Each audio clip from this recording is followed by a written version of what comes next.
Pablo, yo primero te quiero agradecer por este contacto, ¿sí? Por conocer cuál es este piso en el cual se presenta este comunicado de prensa, hoy comunicado de prensa. Generalmente en la Argentina siempre estamos como un paso atrás. Cuando llega la ley, cuando llega el DNU, yo trato de ver lo positivo de esto, si me permitís. Hay un anuncio por parte del Gobierno Nacional que va a ir hacia eso, que va a ir hacia ese decreto de necesidad de urgencia. Generalmente nosotros siempre actuamos cuando el decreto de necesidad de urgencia ya está publicado en el boletín oficial. Entonces es como que vamos atrás del hecho consumado.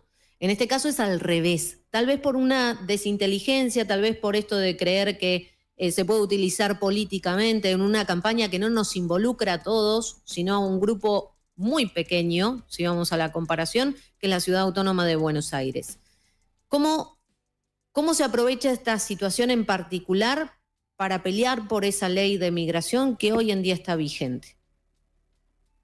Retomo, bueno, estoy escuchando y me están llegando muchos anuncios de movilizaciones de los sectores vinculados con las comunidades migrantes, ¿no?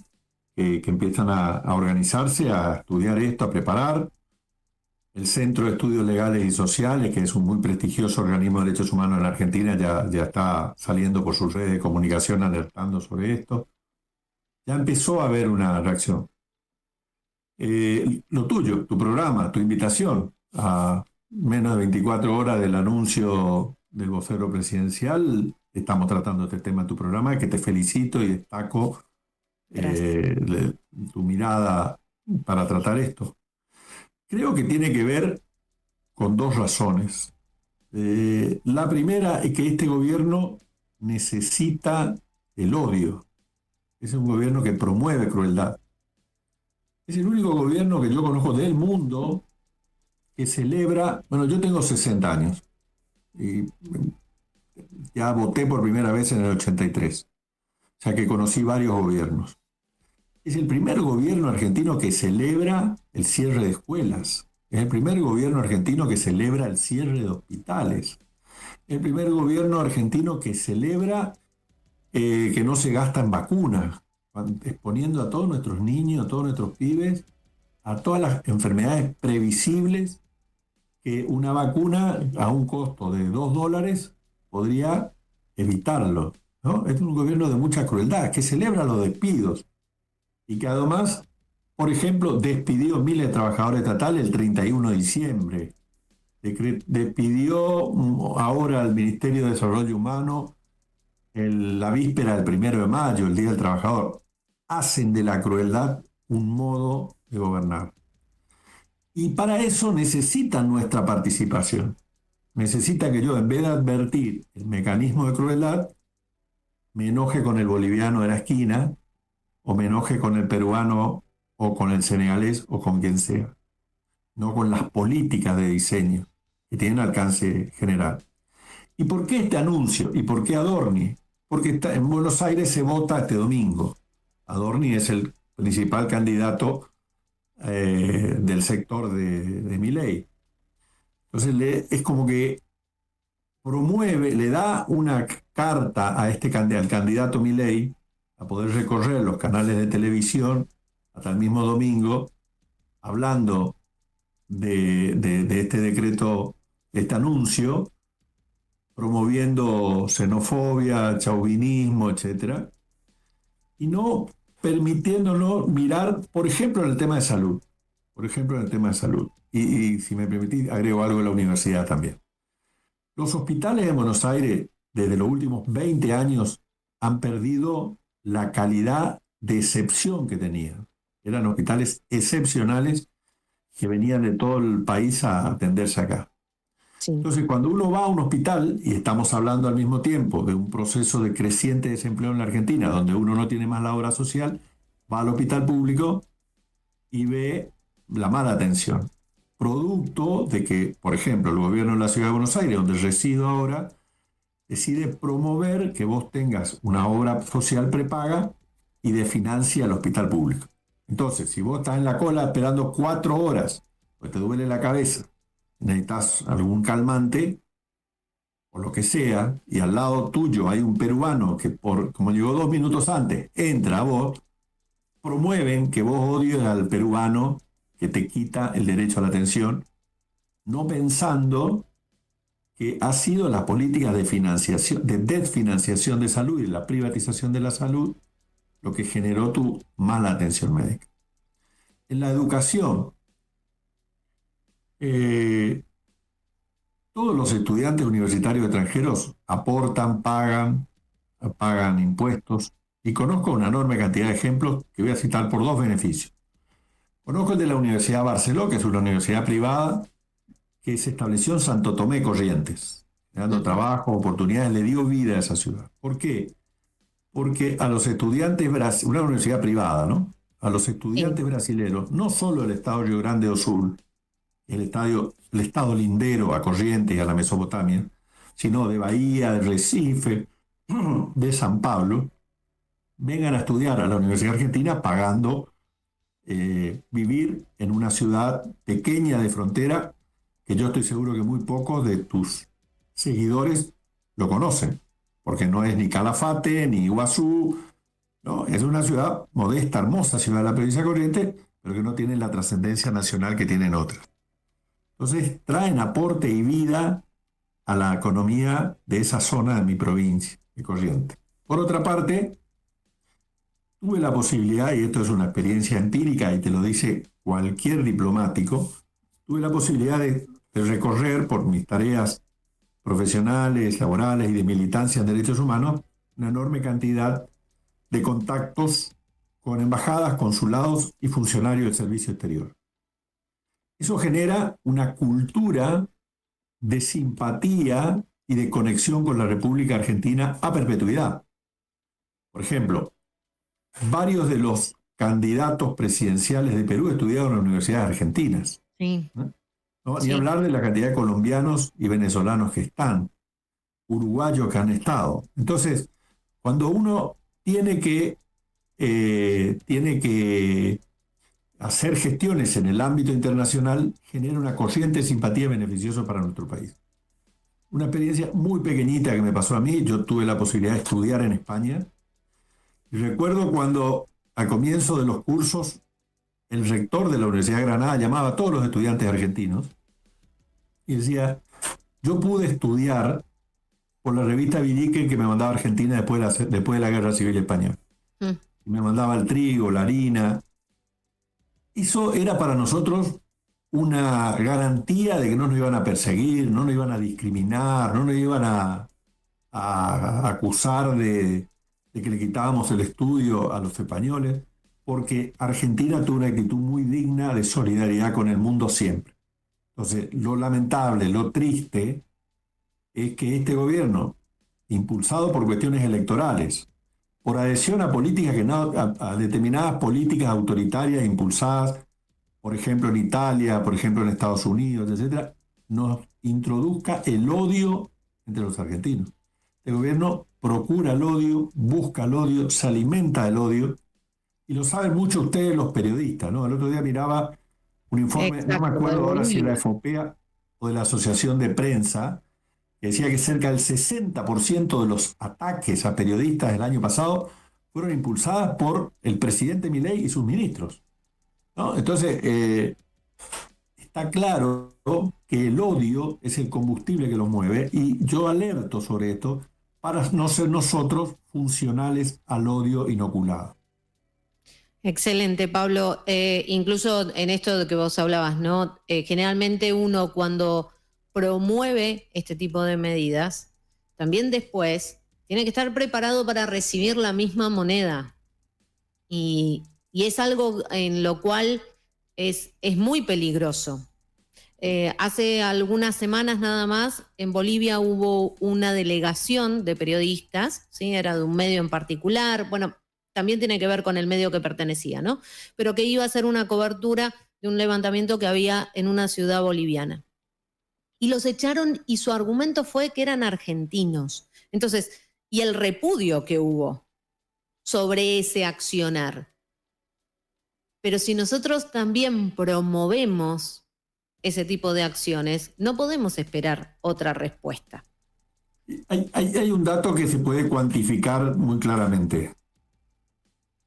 Cuando usted inicia la violencia o el odio, usted, el gobierno, su grupo político, su grupo social, lo que sea, se sabe cómo empieza y hasta puede señalarse el día que empezó, pero nunca se sabe cómo y cuándo termina. Yo siempre esto lo pongo con el ejemplo de Colombia, hermano país de Colombia, que en la década del 50 había un candidato muy progresista que hablaba de muchos cambios sociales, de reforma agraria, etcétera, el senador Galván, del Partido Liberal Colombiano, que fue asesinado. Año 58, si mal no recuerdo, o 56.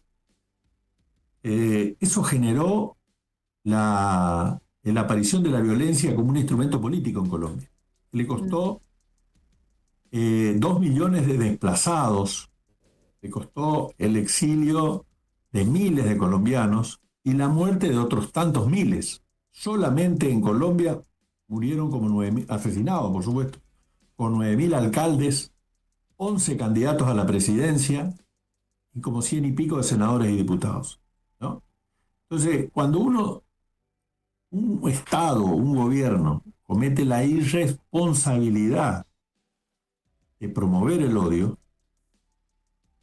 puede tener una ventaja de cortísimo plazo, como tal vez Adorni gane las elecciones el domingo en Buenos Aires, pero deja unas consecuencias sociales tremendas, ¿no? Porque usted se empieza a relacionar con sus vecinos, con su sociedad, con su pueblo, se empieza a relacionar de otra manera que va destruyendo la sociedad y la solidaridad, ¿no?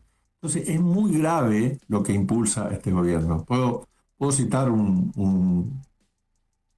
los periodistas críticos que son insultados permanentemente. Bueno, no le llame la atención si el presidente promueve el odio, después peguen periodistas en la calle o agredan periodistas por opinar, por decir lo que se les canta. A veces me gustará, otras veces no. Pero la profesión de periodista es esa, es opinar, hablar, tener un micrófono, tener una cámara. Entonces es muy preocupante e irresponsable esto que promueve el gobierno en todos los campos, ¿no? Yo conozco por mi tarea, por mi especialización en derechos humanos, para poner un solo ejemplo, la desaparición del Ministerio de la Mujer. Bueno, no hay hoy campaña y la disminución del rango del Ministerio de Salud en términos económicos. Bueno, no hay programas de prevención de violencia, no hay programas de preparación para prevenir las enfermedades de transmisión sexual, aumentó el porcentaje de mortalidad materna, que era un logro que venía teniendo la Argentina en los últimos 20 años, que bajaba la mortalidad materna, aumentó los casos de sífilis y otras enfermedades de transmisión sexual, y todo eso se celebró con el marco de una supuesta igualdad y libertad, ¿no? Cuando es a veces imposible, cuando hay un sector social que la pasa mal o que no tiene información o que no sabe sus derechos, pues visto como unas políticas públicas de igualdad, fueron vistas despectivamente, y hoy tenemos el avance nuevamente de los casos de feminicidio. Entonces, llamo a la reflexión a la gente tan preparada, interesada de tu programa, que pensemos para no ser instrumentados por el odio. Finalmente, para mí me parece además una especie de burla que el presidente Milei impulse estas medidas entre 2 viajes a Roma, ¿no? Hizo el primer viaje por la muerte del queridísimo Papa Francisco, que fue un enorme luchador por el derecho de los migrantes, ¿no? La primer ciudad, el primer lugar que recorrió su papá fue la isla de Lampedusa, que es la isla donde los africanos que se arrojan al mar en canoas, en botes, en salvavidas, como sea, llegan ahí porque es el lugar más cerca a África. No solamente eso, subió en el avión a 3 familias de inmigrantes y los dio la documentación del Vaticano como un gesto. Sí. Tuve la posibilidad personal de estar con el Papa hace 2 años en una audiencia colectiva y al lado mío estaba Muhammad, un migrante sudanés que estaba hace 6 años en Italia, estaba tratando de regularizar su situación, quería traer a su esposa y a 4 hijos que están en el corazón de la guerra civil en Sudán. El Papa lo recibió y como le tenía preparado una carta personal del Papa para la autoridad migratoria italiana y se sacó una foto así abrazada como 2 compinches en un asado con Muhammad para llevarle a la autoridad. Entonces, como todos sabemos lo que Milei piensa realmente del Papa, lo que lo dijo en campaña muy claramente,